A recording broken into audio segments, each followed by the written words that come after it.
আল্লাহ রাসূল সাল্লাল্লাহু আলাইহি সাল্লাম আরেকটা আবু সাঈদ রাদিয়াল্লাহু হাদিস রয়েছে, লা তা'মুরুন্না বিল মারুফ, অবশ্যই তোমরা ভালো কাজের আদেশ করবে, ওয়া লা তানহাউনা আনিল মুনকার, তোমরা অবশ্যই মন্দের কাজে নিষেধ করবে।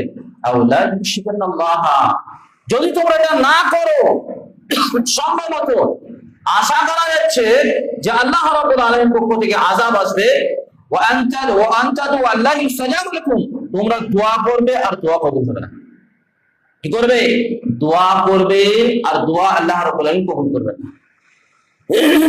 কারণ অন্যায়কে যদি নিষেধ না করা হয়, ভালো কাজে যদি আদেশ না করা হয়, তখন এমন একটা পরিস্থিতি হবে, এমন মানে জালেমকে আল্লাহ রাব্বুল আলামিন চাপিয়ে দেবেন, এমন আযাবকে আল্লাহ রাব্বুল আলামিন চাপিয়ে দেবেন, এই দোয়া করেও আল্লাহ রাব্বুল আলামিনের কাছে কবুল হবে না। কারণ অন্যায়ের প্রতি আমরা সন্তুষ্ট ছিলাম, অন্যায়কে আমরা চাচ্ছিলাম, অপরাধকে আমরা চাচ্ছিলাম, এই হোক না কেন, কিছুটা চলুক না কেন, সুবিধা দেওয়া হোক না কেন, এই সুবিধা দেওয়ার কারণে আল্লাহ রাব্বুল আলামিন অসন্তুষ্ট হয়ে গেছে। পূর্বেকার জাতিদের অবস্থা ছিল ইহুদি খ্রিস্টানদের, যাদেরকে বনী ইসরাঈল বলছে, আল্লাহ রাব্বুল আলামিন তাদেরকে অনেক সম্মান দিয়েছিলেন। তারা অন্যায়কে জায়গা দিতে দিতে তাদের ভিতরে অন্যায় ছেয়ে গেছিল, আল্লাহ রাব্বুল আলামিন তাদের উপরে অভিশাপ করেছিল।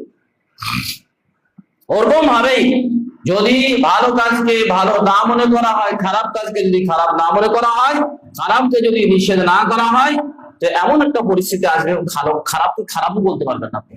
যেমন ধরেন এখন যে তন্ত্র মন্ত্র চলছে, বলছে বাকস্বাধীনতা, কি বলছে? বাকস্বাধীনতা, সবকিছু বলতে পারবেন, অসুবিধা নেই। ইসলামের ক্ষেত্রে বলতে পারবেন, ভালোর ক্ষেত্রে বলতে পারেন, কিন্তু যখন একজন জালেম অত্যাচার করছে, আমেরিকার মতন একজন জালেম যে একজন দেশের আরেকটা গণতন্ত্রের দেশের বাদশাকে জোরপূর্বক ধরে নিয়ে আসছে, তার কোনো বিচার হয় না। তার কোনো বিচার হয় না, তার কোনো শাস্তি হয় না, সে যা ইচ্ছা তাই করতে পারে। সে যদি মন চায় হাজারো লোককে কি করে দিতে পারে? মেরে দিতে পারে, ধ্বংস করে দিতে পারে, শেষ করে দিতে পারে। আফগানিস্তান, ইরাক, ইরান, এই সমস্ত দেশকে তাদের কোনো বিচার হবে না। কিন্তু একটা দুর্বল মানুষ যদি করে, যে তন্ত্র পিছনে মানুষ ছুটছে, অন্যায় মনে করছে না, অপরাধ মনে করছে না, মনে করছে এটাই নাজাতের পথ, চাই আলে হাদিস হোক বা আলেম হোক বা জাহেল হোক, সব একই অবস্থা। অথচ তারা সারা পৃথিবী দাদা হওয়ার পরেও সাধারণ নিরীহ লোককে মারে। কি করে?